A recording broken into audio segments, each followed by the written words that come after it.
here as we welcome Jaycee Horn for his first press conference as a Carolina Panther. So if you would, like we do normally, please go ahead and raise your hand. I'll call on you, but feel free to introduce yourself to Jaycee as he's new. Would ask that as you're able, if you can keep your video on, that'd be great for him to be able to put a face and name together. So with that, we can go ahead and go to questions, and we'll start, it looks like, with Nick Carboni.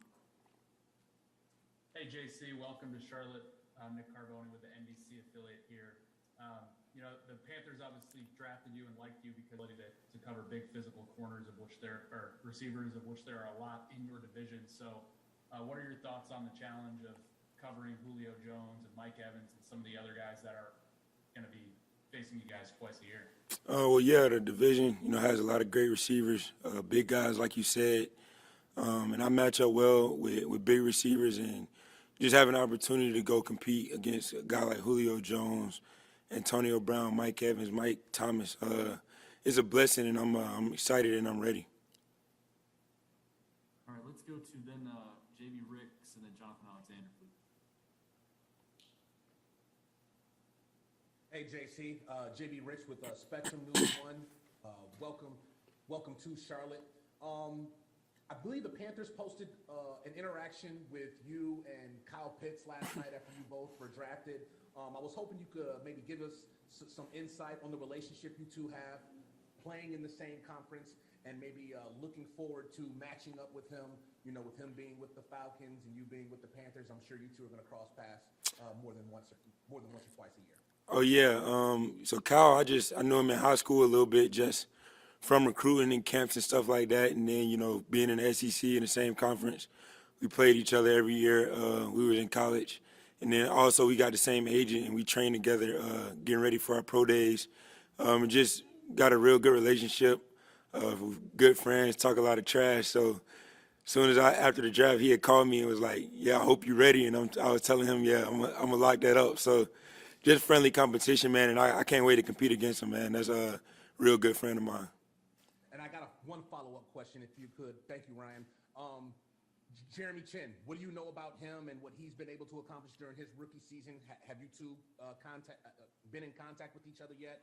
And what is it going to be like playing with him? Not yet. And Jeremy Chin, a great player. I watched him last year play and dominate early as a rookie. So one thing a corner needs is a great safety over top, and that make every corner comfortable. So I'm just blessed to be on the same team as him. Thanks and congratulations. Appreciate you. Hey, JC, Jonathan Alexander, Charlotte Observer. Hope you're doing well, man, and congratulations again. Appreciate that. I appreciate that. Yeah, no problem. A lot of people we've spoken with say, you're super competitive. I'm wondering what influences that? Where did that come from? And also, other than football, what else are you competitive in? I know you play basketball as well. Well, for your first question, I feel like the way I grew up, the way my dad raised me, growing up with a lot of siblings, cousins, there's a lot of competing, a lot of fighting going on. And also just growing up in the Atlanta area, it's a real big sports state and a lot of competing going on for me since a young age. And for your second question, I compete in everything.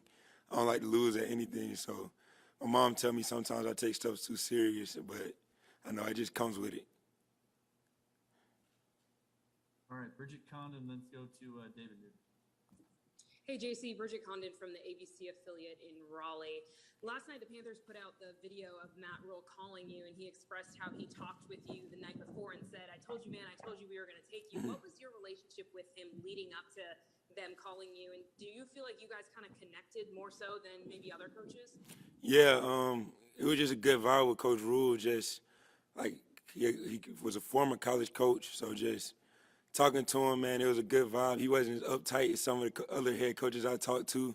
And just talking to him before the draft, the night before, he just told me like what he thought of me as a player. And he would be excited to add me to the team.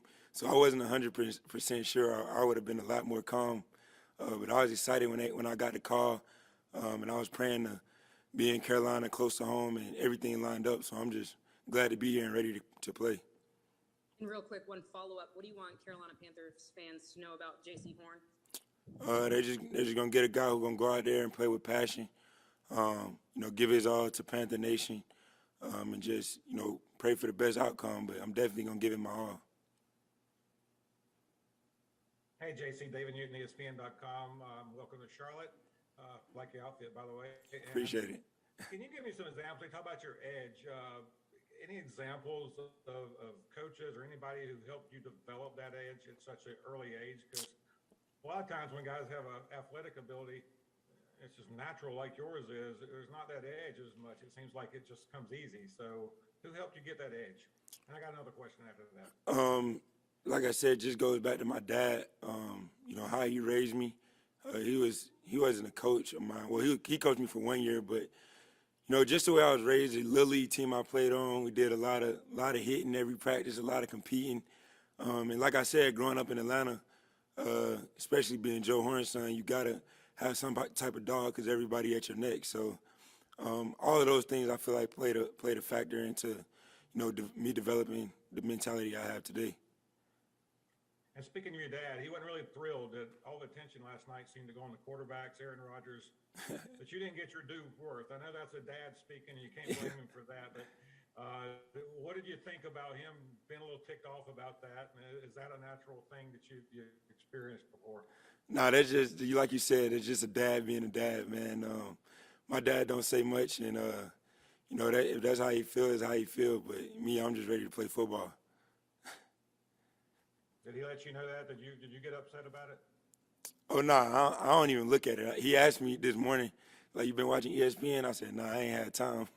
But I'm sure he was watching it. It probably upset him a little bit. All right, we'll go to Elena Getzenberg and Joe Gorchuk, please. Hey, JC, Elena Getzenberg, Charlotte Observer. First, I was curious, have you decided what number you're going to be wearing? Not yet. We haven't decided on a number. Down to a couple? Nah, I haven't even looked at the open numbers. I'm gonna just see when they show me. And then I was just curious, what have the past 24 hours kind of been like for you? Is this something you kind of, you've been dreaming of? Is it what you thought it would feel like, or just what kind of emotions have you been going through? It really didn't hit me last night. One of my close friends kept asking me, man, like, why you not as excited? But when I got here, I got in the city, I walked on the field, I shed a few tears just seeing, like, I finally made it to the NFL. I'm in a big stadium, seeing my face on a big board, and now I'm done with all that. I'm just ready to get to work. JC, Joe Gorchuk from WIS-TV in Columbia, South Carolina. Congratulations being selected by the Panthers. My question to you about your dad, what's one or two pieces of advice he's given you throughout this process to prepare you for this moment to become an NFL football player? He gave me a lot of advice, but the two main things I would say, just first, never feeling like I know it all, keeping an empty cup and willing to learn from any and everybody in the building, learn from the vets, learn from the coaches, everybody, and then two, like recently, just telling me it's a business. You've been picked high. You got a job to go out there and do. It comes with a lot of weight, so make sure you prepare and train that way and be ready when the time comes. Thank you, JC. Best of luck. Yes, sir. Appreciate you. Let's go to Joe Person and Mitch Brown, please. Hey, JC, Joe from The Athletic here in Charlotte. Good to see you. Wondering, when you talked about kind of having to have that dog being Joe Horn's son, was there also the feeling where you kind of grew up around NFL locker rooms and training camps? Like, was this moment or the moments in high school or even with the Gamecocks, were they never going to be too big for you as a result of your upbringing? My dad kind of raised me that way, just to try to stay balanced, not get too high, not get too low. I guess that's why I am the way I am. I don't get overly excited. I don't get too down on myself. I just try to stay consistent. Were there ever any moments like, were you a ball boy? Did you do anything like that with the Saints or the Falcons over the years with your dad? Nah, I didn't. I actually didn't go around the facility a lot. I remember going like one or two times, but nothing where I was in there every day or being a ball boy or anything like that. Hey, JC, Mitch Brown, Watch Fox in Columbia, South Carolina. Obviously, your father forged his own path, but for you, just how important is it to you to continue the legacy, to create this legacy, keep it going for your family, and eventually pass this down?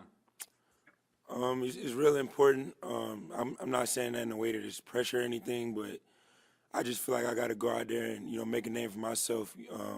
My dad already did what he had to do in the league, played a long, good career, and I want to come behind him and do the same thing. So I'm just ready to get to work. Antonio Ramos and then Josh Klein. Jaycee, nice to meet you. Welcome to Carolina. Antonio Ramos here for the Panthers Spanish Radio. How would you describe your playing style in just one word?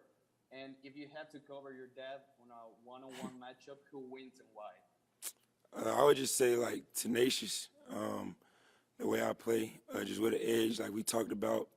And I think I'll get my dad. I think my size will get him. I'm a little bigger than him, stronger than him, so I think that'll put me over the top.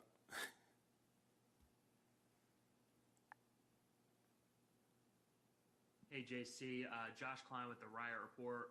Congratulations. Welcome to Charlotte. Thank you. I was wondering if you could tell us about the seatbelt celebration and where that came from and kind of what it means. Just basically meaning you locked up anytime you giving a receiver a hard time. Actually, me and my former teammate Israel Mukwama was in practice, and we just kept saying seatbelt, and then we added a little celebration to it where you just act like you're strapping it across your chest after a PBU or something like that. And after I did it versus LSU, it took off. Like a lot of the high school kids in Georgia was doing it. Even some college guys are doing it, and it just became a little wave. So I hope to just keep it going. You do plan to bring that to Carolina? Yeah, for sure. That's just a part of me, so I plan to keep it going. Sheena Quick and Steven Toronto.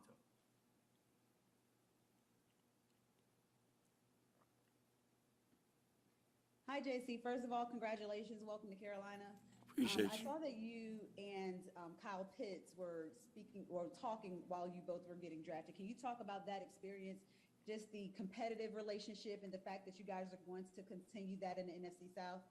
Oh, yeah. Like I said, Kyle's a real good friend of mine. We train together, getting ready for pro days and the draft. And when he went to Atlanta and I ended up here, he had called me. And he was like, yeah, let's go. And I was telling him, like, yeah, we gonna compete. We gonna battle. Just friendly trash talk. We do a lot of that. So I'm really excited and just ready to see how he do and how I do at both of our teams. Hey, JC, Steven Toronto of the Riot Report. Nice to meet you. You're the latest member of the South Carolina Gamecocks to come and play for the Carolina Panthers. I think you and Dennis Daly might have been teammates at South Carolina. Mm-hmm. Captain Munnerlyn played at South Carolina. He played for the Panthers for a long time. Have you heard from either of those two yet, or have you had a pre-existing relationship with them? Yeah, I talked to Dennis a lot, just here and there, and I definitely talked to him after the draft. Captain Munnerlyn, I talked to him a little bit over social media, and he came down to my pro day to check me out. And then also Joe Charlton, he played with me too at Carolina. So I talked to all those guys after the draft. And if I could squeeze a quick follow-up in it, if I could. You said you haven't chosen a number yet. You had a tweet a couple weeks ago saying that you wanted 24 in the NFL. If I told you that 24 is available on the Panthers right now, what would you say? It's a great number. It's definitely in mind. We'll look at some of those single digits too, though. See how it work out. My brother was talking to me about it on the way over here. It changed my mind a little bit, so we'll see how it shake out. All right, guys, we got to get JC out of here fairly quickly, so let's finish up with the last two questions to Brett Jensen, then end with Jonathan Alexander. Hey, JC, thanks. And I apologize if this is delicate. If you don't want to answer, I'm totally fine with that, and I would totally understand. We talk a lot about your dad and everything. Can you talk about some of the things that maybe your other family members, your grandparents, your mom, younger brother, some things that they helped instill in you as well? some of the same things, actually. Just my mom, I would just say, just keep staying humble, no matter what. Just understanding that it can all be taken from you, and just to discipline. I couldn't come home with no C's, couldn't get in no trouble. She taking phones, games, any and everything. So I feel like that just helped me stay on top of my academics throughout high school and college and stay out of trouble. But really just all of my family just pouring into me, and it takes a village. So I'm just blessed that they all helped me get here. JC, Jonathan Alexander again. I'm just curious, each week you were often asked to guard the best receiver for teams, and I'm wondering, what was it like to prepare? How did you prepare for each of those matchups, like against Kyle Pitts and Elijah Moore and Devontae Smith and all of that? How did you approach that? I kind of just approached it all the same. I don't treat any receiver different. I don't prepare any more, any less. I just try to prepare to the utmost. Watch a lot of film, study releases, like route recognitions out of different sets. Whole bunch of stuff goes into it, and then just preparing, on the practice field, making sure my technique there, stuff like that. I try to do that week to week, no matter the name of the receiver or anything like that. I just try to be at my best every week. Jaycee, thanks so much for taking the time with the media here today, and media, thanks for attending. We'll see you later tonight. All right, thank you, guys.